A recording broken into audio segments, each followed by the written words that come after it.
Well, many brides dream of their wedding day from a very young age, but what is a bride to do when dealing with opinions from their future mothers-in-law? All right, well, this is a tricky situation. So our resident relationship expert, Dr. Patty Ann Dublin, is here. Thanks for being with us on this Easter morning. Good morning. Happy Easter. Happy Easter to you. So tell us, you have some ground rules, right? Yes, Okay. yes. And because it's Easter, people need to know it's really the start of the bridal season, which is why we're here today. Right, right. So a couple of ground rules that are really important. And the first, let's start with the bride and get the mindset on straight. Yes, it is your day. Yes, you will be the center of attention. But I can hear everybody starting to groan. It's not really all about you. Right. Your wedding day really is a celebration with your family. Right. And this is where it gets a little tricky because the relationships can get a little complicated, shall we say. Right. So if you're starting to hear it from your mother-in-law, right?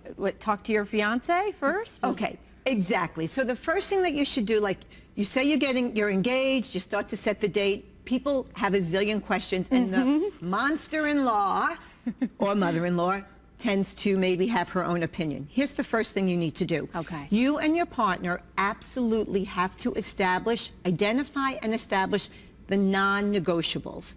Things about the wedding day that you absolutely will not negotiate or compromise on. Okay. For example, perhaps you decide you want a big wedding or a small wedding.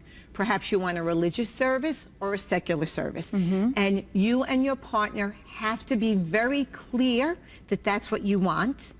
And then, and this is just as important as identifying the non-negotiables, you must communicate that to your future mother-in-law and the other people in your family. Okay. Otherwise, they will think it's open season. If you haven't told them what you want and that it's important to you, how could she possibly know? Right. So what do you do? How do you react when you're hearing all of these strong opinions and maybe you don't agree with them? Okay, so inevitably you will have an opinion and your mother-in-law will disagree, right? So what you want to do is, and it might be hard depending upon the personality of your mother-in-law. She might be very strong-willed, or she's a little bit quieter. You might be lucky, but she'll still feel differently than you. Right. What you want to do is you want to listen to her respectfully.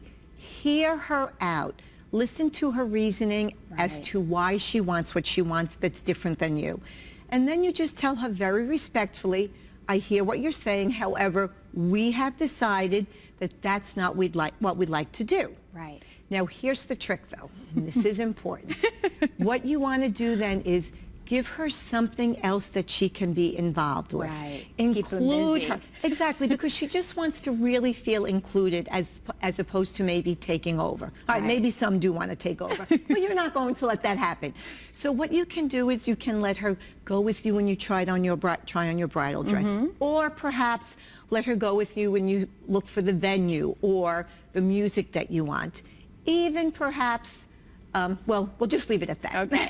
and remember, if it all works out, these will be your family members for a long time. For a long time, hopefully. And the other thing, my final words of wisdom here, and this is important, is if you are lucky and you have children, if that's what you want, karma, what goes around comes around, and perhaps one day you'll be a mother-in-law too. So treat your future mother-in-law the way you would like to be treated one day, if you can possibly see that far out of the chute. All right, Patty, thank you so much. You're welcome. Some good advice as always. We'll be back right after this.